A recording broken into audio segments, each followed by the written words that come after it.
channel. This is Ankita Agarwal and I am teaching you the mathematics portion of JKSSB Finance Account Assistant. आज से पहले के lectures अगर आपने नहीं देखे हैं तो डिस्क्रिप्शन बॉक्स में जाइए, वहाँ पर आपको प्लेलिस्ट का लिंक मिल जाएगा। अभी तक मैथमेटिक्स और अकाउंटिंग के जितने भी लेक्चर्स अपलोड हो चुके हैं पहले उन्हें ज़रूर देखिए। तो आज के लेक्चर में हम पढ़ने वाले हैं प्रॉपर्टीज़ ऑफ डिटर्मिनेंट।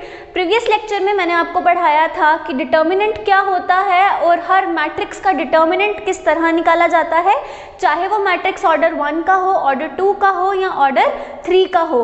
तो आज जो हम टॉपिक पढ़ने वाले हैं that is again very very important. इसके बेसिस पे आपको एमसीक्यूज पूछे जा सकते हैं, सीधा स्ट्रेट लाइनर्स आपको पूछे जा सकते हैं। और इनको पढ़ने का मोटिव क्या है कि आपको डिटर्मिनेंट जो है वो सॉल्व भी ना करना पड़े। आई होप आपने कल का लेक्चर देख के अपने डिटर्मिनेंट की प्रैक्टिस की है, अगर नहीं की है तो प्लीज़ कीजिए।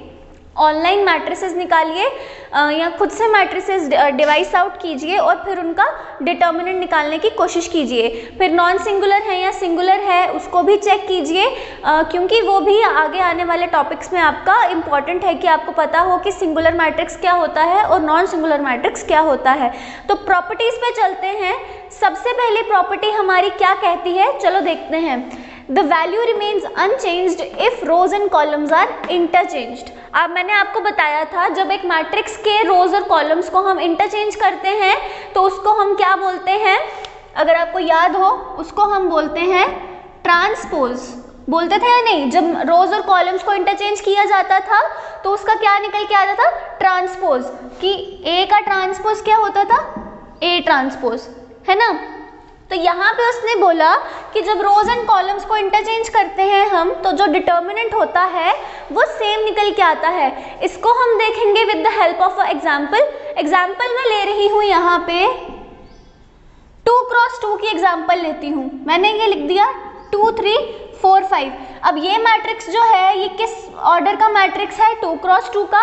2 क्रॉस 2 का मैट्रिक्स मतलब ये एक स्क्वायर मैट्रिक्स है और मैंने आपको ये बता रखा है कि डिटर्मिनेंट हमेशा एक स्क्वायर मैट्रिक्स का निकाला जाता है। तो उस हिसाब से जब सबसे पहले मैंने ये देखना है कि ये स्क्वायर मैट्रिक्स है या नहीं, तो ये एक स्क्वायर मैट्रिक्स है। अब अगर मैं ए का डिटर्मिनेंट निकालती हूँ, इधर ए का डिटर्मिनेंट निकालती हूँ तो 2 क्रॉस 2 का डिटर्मिनेंट किस तरह निकाला जाता है, इसको इससे मल्टीप्लाई करते हैं विच इज 10, माइनस का साइन आता है, फिर इसको इससे मल्टीप्लाई करते हैं विच इज 12, तो इसका आंसर आया -2।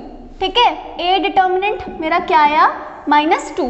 अब मैंने बोला जब रोज और कॉलम्स को इंटरचेंज करूंगी तो भी मेरा डिटर्मिनेंट सेम रहेगा। तो रोज एंड कॉलम्स चेंज करने का मेरा मतलब क्या हुआ, ए ट्रांसपोज। तो जब मैंने इसके रोज और कॉलम्स को इंटरचेंज किया मतलब 3 यहाँ पे आ जाएगा। देखो इंटरचेंज करने का मतलब अगर कोई चीज़ ऐसे है तो वो चीज़ ऐसे बन जाएगी, अगर कोई चीज़ ऐसे है तो वो ऐसे बन जाएगी। क्या मतलब, 2 वहीं पर रहेगा, जो 3 था ये घूम के 2 के नीचे आ जाएगा और जो 4 था वो घूम के ऊपर चला जाएगा। ये आ गया अगेन मेरा ए ट्रांसपोज। अगेन ये 2 क्रॉस 2 का है, यहाँ पे जब मैंने इसका डिटर्मिनेंट निकाला किसका, ए ट्रांसपोज का, तो मेरा क्या आएगा 2 × 5 विच इज 10, माइनस का साइन, 3 × 4 12 विच इज अगेन -2।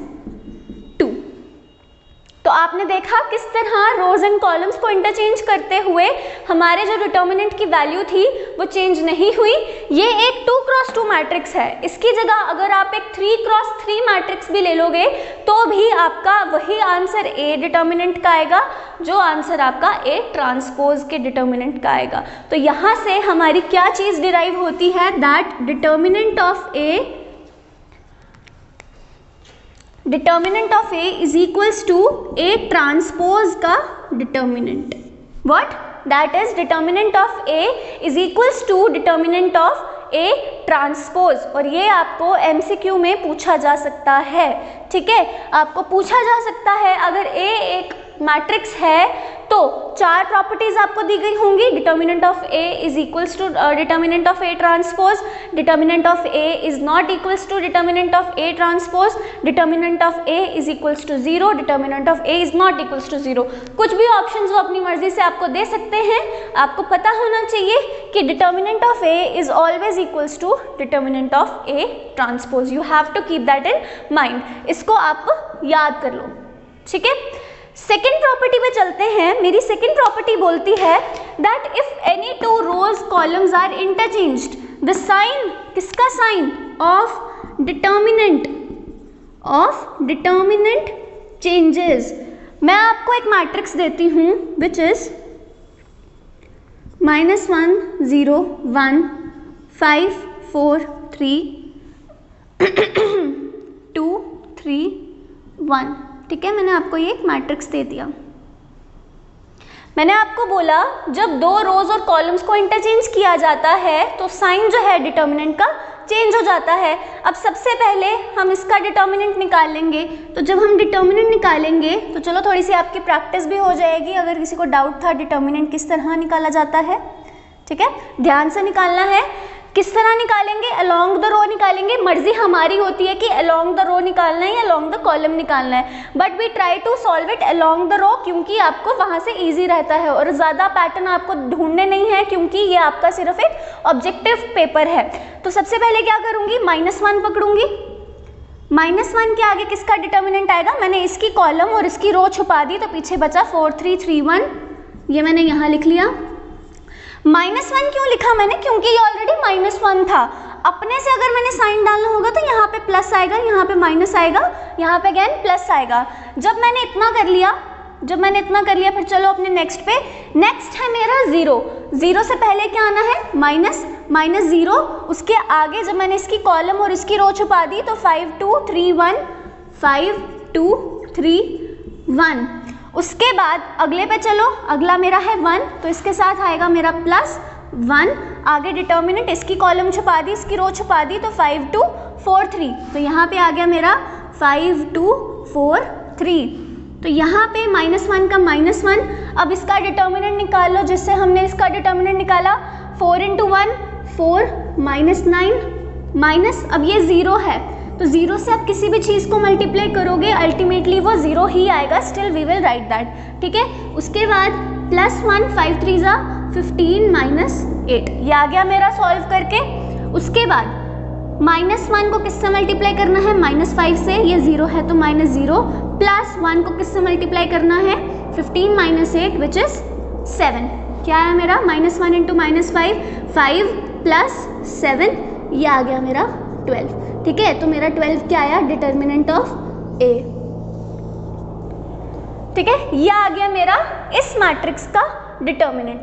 अब मैंने क्या देखना है, मैं इसको यहाँ से मिटा रही हूँ, ठीक है। अगर आपको उतारना होगा तो प्लीज़ आप इसको रिवाइंड करके आप उतार सकते हैं, नोट्स बना सकते हैं। उसके बाद मैंने सपोज करो नया मैट्रिक्स नाम दे दिया एक, जिसमें मैंने क्या किया, पहली रो और दूसरी रो को क्या किया, इंटरचेंज किया। इंटरचेंज मतलब नीचे वाली रो को मैं ऊपर ले गई, ऊपर वाली रो को मैं नीचे ले आई। तो मेरी फर्स्ट रो क्या बनेगी, 5 4 3, दूसरी बनेगी -1 0 1, तीसरी बनेगी 2 3 1, ठीक है। अब मुझे डिटर्मिनेंट निकालना है B का। B बना कैसे है, इसकी 1-2 रोज को इंटरचेंज करके, रोज के अलावा हम कॉलम्स को भी इंटरचेंज कर सकते थे, that was up to us, but ये एक एग्जाम्पल के तौर पे मैं आपको बता रही हूँ कि ऐसा क्यों होता है और कैसे होता है। तो यहाँ पे जब मैं डिटर्मिनेंट अलोंग द रो निकालूंगी तो क्या करेंगे, सबसे पहले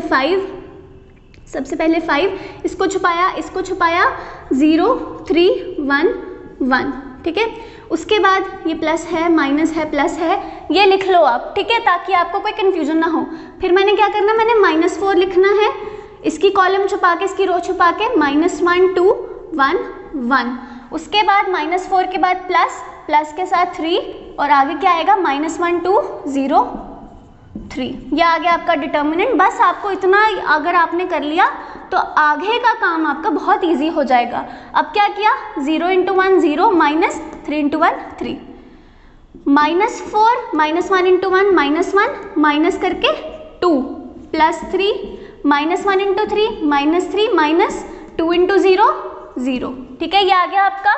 उसके बाद 0 - 3 क्या होता है, -3 होता है, -4 -1 -2 क्या होता है, -3 होता है, +3 -3 क्या 0 क्या होता है, ये होता है। अब इसको सिंप्लीफाई करो, ये आया मेरा -15, ये आया मेरा माइनस इंटू माइनस क्या होता है, प्लस होता है 12, और ये कितना होता है, -9 होता है, ठीक है।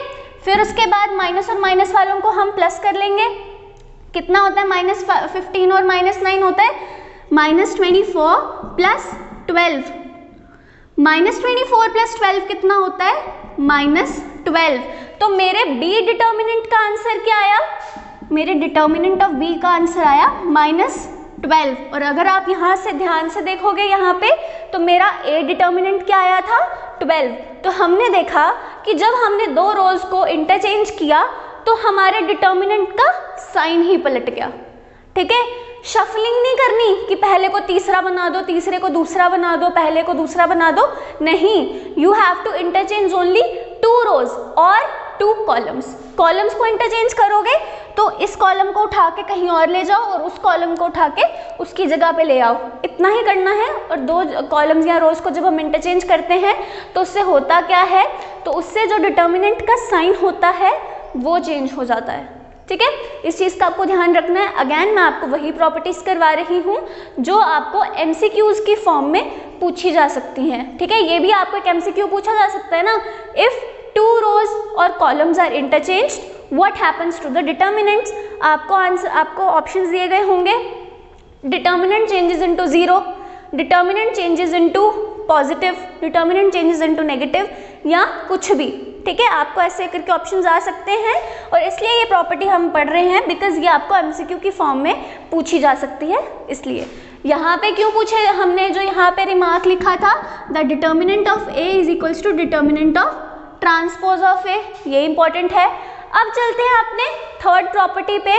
क्या है आपकी third property, if any 2 rows और कॉलम्स आर आइडेंटिकल, अगर आपकी कोई 2 rows और कॉलम्स जो हैं वो आइडेंटिकल हैं तो क्या होगा, आपका जो डिटर्मिनेंट होगा उसकी वैल्यू क्या रहेगी, 0।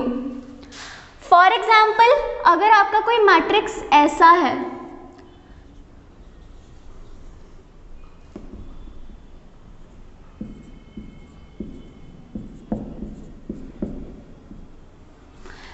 इस मैट्रिक्स में देखो क्या हो रहा है, जो आपकी रो 1 है वो किसकी आइडेंटिकल है, रो 2 के, 2 3 4 2 3 4।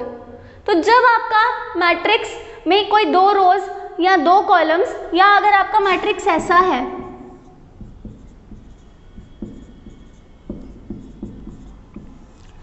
अगर आपके किसी मैट्रिक्स में 2 रोज या 2 कॉलम्स जो हैं वो आइडेंटिकल हैं, उस केस में आपका जो डिटर्मिनेंट होगा, डिटर्मिनेंट क्या होगा इस केस में आपका जो डिटर्मिनेंट होगा, दिस विल बी व्हाट, 0।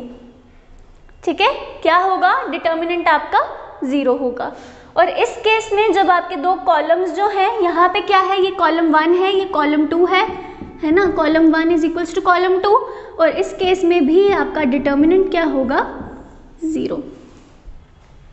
ठीक है, क्या बोला मैंने कि अगर आपके किसी मैट्रिक्स में 2 रोज या 2 कॉलम्स जो हैं वो आइडेंटिकल हैं, आइडेंटिकल होने का मतलब क्या है कि जो उनके कॉरेस्पॉन्डिंग एलिमेंट्स हैं वो सेम हैं, उस केस में आपका जो डिटर्मिनेंट रहेगा वो क्या रहेगा, 0। ठीक है, आपको उसमें सॉल्व करने की भी ज़रूरत नहीं पड़नी चाहिए। फॉर एग्जाम्पल, मैं आपको एक मैट्रिक्स दे दूँ, ठीक है, मैं आपको लिख दूँ if A is this matrix then determinant is equals to, तो मैंने आपको डिटर्मिनेंट के 4 ऑप्शंस दे दिए, 0 1 2 3। ठीक है, अब आप करोगे सॉल्व। अगर मैं आपको बोलूँ सॉल्व करने की ज़रूरत ही नहीं है, जब आपने देखा कि हमारी 2 रोज या 2 कॉलम्स जो थे वो आइडेंटिकल थे, तो मेरा डिटर्मिनेंट क्या होगा, मेरा डिटर्मिनेंट होगा 0। सीधी सी बात है, खत्म बात। मैंने आपको बोला ना, हम प्रॉपर्टीज क्यों पढ़ रहे हैं, जो प्रॉपर्टीज हमको एमसीक्यूज की फॉर्म में पूछी जा सकती हैं, हम स्ट्रिक्टली उन्हीं प्रॉपर्टीज पे अध्ययन कर रहे हैं, हम बाकी की प्रॉपर्टीज को इग्नोर करेंगे जो कि आपके सब्जेक्टिव पॉइंट ऑफ व्यू से आपके काम आने वाली थी, वो हम नहीं पढ़ेंगे, क्योंकि हमको प्रूविंग नहीं करनी है किसी भी टाइप की। ठीक है, चलते हैं अपनी नेक्स्ट प्रॉपर्टी पे, जरा पढ़ो हमारी नेक्स्ट प्रॉपर्टी क्या है।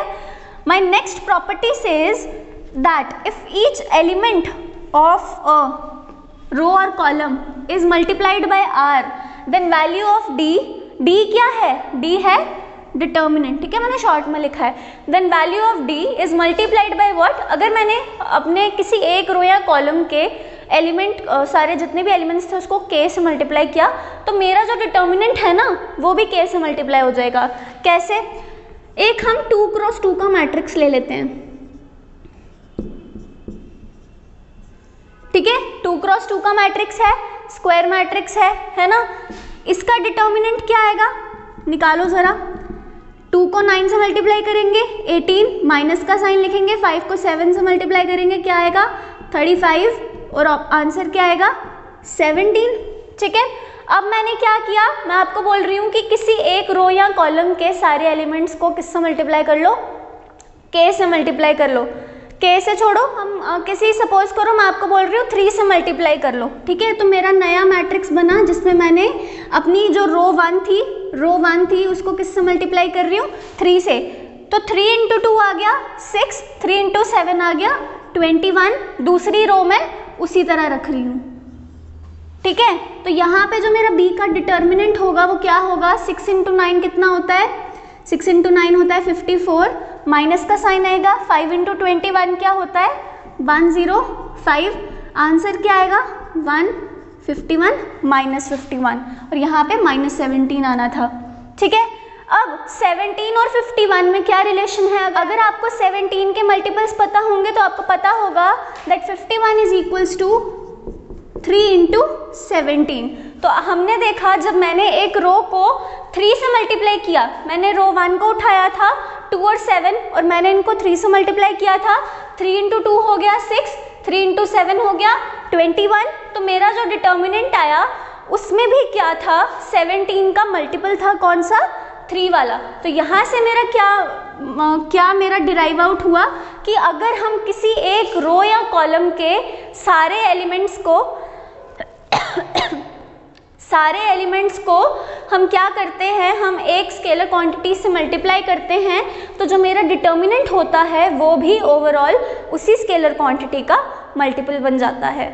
ठीक है, उसकी जगह अगर मैं ये भी बोल सकती हूँ कि अगर मैं किसी 2 रोज को k से मल्टीप्लाई करती, जैसे मैंने सिर्फ अभी रो 1 को किया था, अगर मैं यहाँ पे लिखूँ multiply row 1 and row 2 by 3, तो मेरा a क्या बनेगा, 2 की जगह 6, 7 की जगह 21, ध्यान रखना मैं 3 से मल्टीप्लाई कर रही हूँ, 5 की जगह 15 और 9 की जगह 27, और मुझे इसका मल्टीपल निकालना हो तो मेरा क्या आएगा, 6 × 27 करना है मुझे, तो 6 × 27 इज व्हाट 42, 4 16, 162 माइनस 15 × 21, 15 × 21 क्या होगा 315, और मेरा आंसर क्या आएगा 351 153।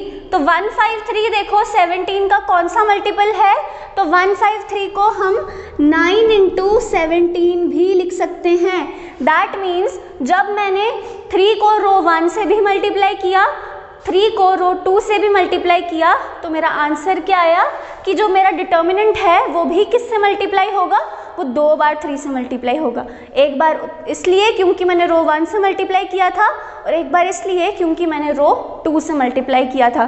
ठीक है, तो इसको हम इस तरह भी लिख सकते हैं कि अगर एक मैट्रिक्स को पहले हमने k से मल्टीप्लाई किया, मैंने आपको सिखाया है कि किसी मैट्रिक्स को स्केलर से जब मल्टीप्लाई करते हैं तो उसका हर एक एलिमेंट जो है वो स्केलर से मल्टीप्लाई होता है।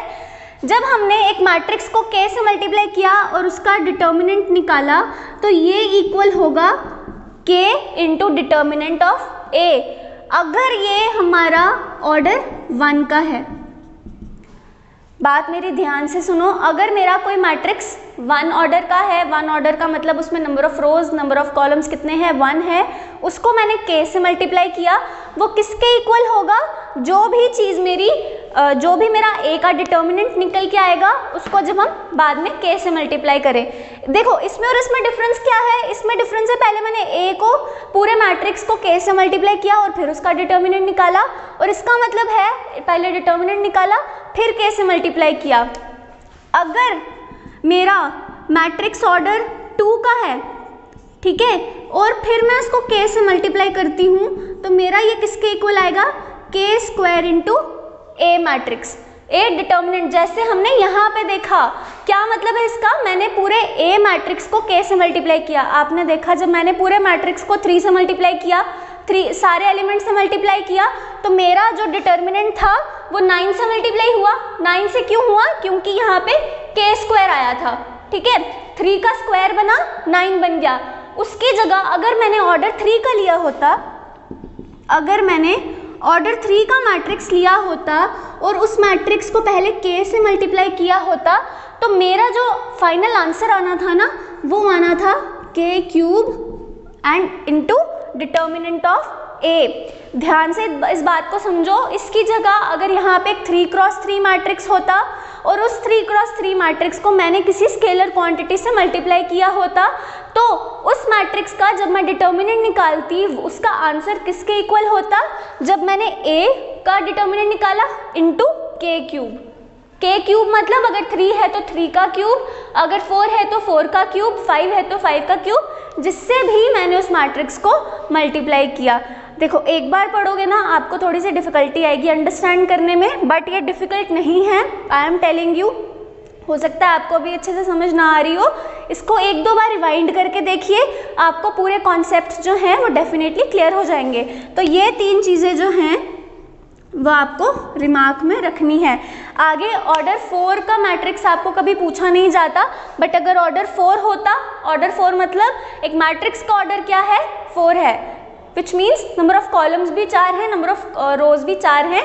उस केस में k³ की जगह क्या बन जाता? k⁴ into determinant of A। ठीक है, तो ये थी आपकी प्रॉपर्टीज। बाकी जो प्रॉपर्टीज एनसीईआरटी में दी गई हैं वो एक सब्जेक्टिव व्यू से इंपॉर्टेंट है, बट ऑब्जेक्टिव व्यू से इंपॉर्टेंट नहीं है, इसलिए हम इसको डिस्कस नहीं करेंगे। कल के लेक्चर में हम आने वाले टॉपिक्स करेंगे, जैसे कि माइनर, कोफैक्टर, एडजॉइंट एटसेट्रा। उसके पहले आपको ये प्रॉपर्टीज़ को अच्छे से पढ़ना है और डिटर्मिनेंट का प्रीवियस टॉपिक जो हमने पढ़ा है वो भी आपको अच्छे से प्रिपेयर कर लेना है। तो आज के लेक्चर में अगर आपको कोई भी डाउट है या कोई चीज़ समझ नहीं आ रही है तो do tell us in the comment section, और हम पूरा ट्राई करेंगे कि उस चीज़ को हम रिपीट करें आपके आने वाले लेक्चर्स में। बाकी अगर आपको लेक्चर्स अच्छे लग रहे हैं तो प्लीज़ लाइक कीजिए, शेयर कीजिए, कमेंट कीजिए और चैनल को सब्सक्राइब करना ना भूलें। तो thank you so much for watching and have a nice day.